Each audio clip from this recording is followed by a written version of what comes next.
Guys, so we are getting ready for our trip this year to JP Treks in South Dakota. We're all super excited about this trip, but there's a couple things that need to go on the Jeep on both Jeeps before we get there.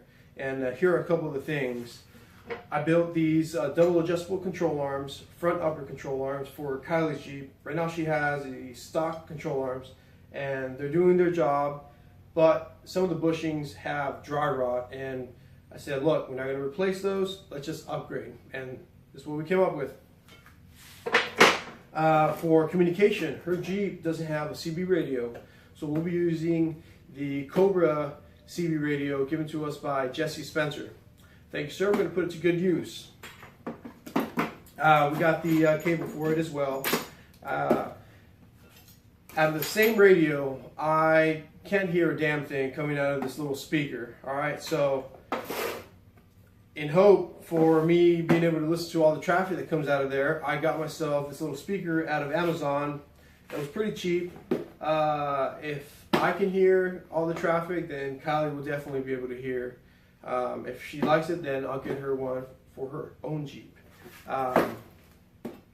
For suspension wise, my Jeep has a Synergy drag flip kit, the bolt-on track bar bracket, the Synergy drag link, and the Synergy front adjustable track bar. There's a huge difference in ride quality, especially handling wise while doing some turns. In particular, we have this little turn around the corner here that I can do it in my Jeep safely in about 25 miles per hour. The Jeep stays planted. Kylie's Jeep that's not the case. You probably want to go a little bit under 15 miles per hour. The Jeep's all over the place, feeling like you're about to flip over. So what we're going to do is, I got this Synergy front track bar bracket. It's a weld-on, and for those of you that have, let's say, have had death wobble and the stock track bar bracket, it's been bending, or there's some deflection on it to the point that there's like a stress zone on there.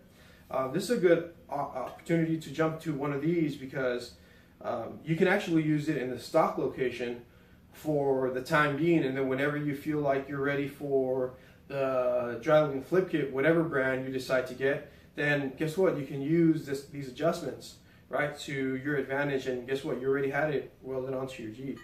And that's one thing that I like about these. Some of these items, they get welded on. On my Jeep, the track bar bracket gets held on by bolts and U-bolts, and screw that. I'm going to burn it in, and it's not going to go anywhere. All right. Same thing with the rear one. To match the front, same thing. Synergy rear raised track bar bracket. It's a weld on.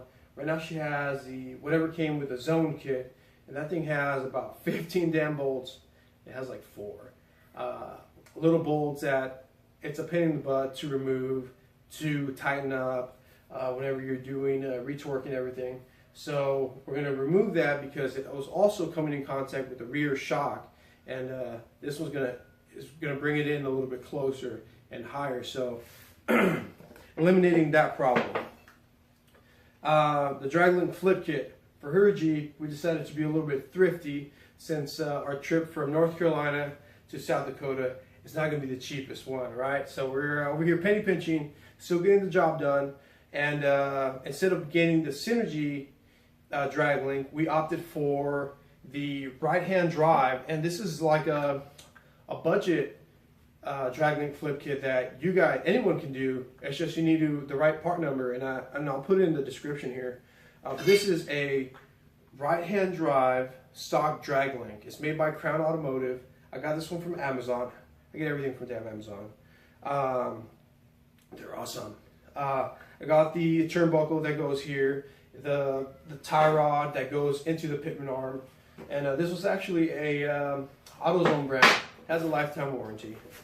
And it keeps these modifications at an all-time low, or else we wouldn't be able to do some of these things, right?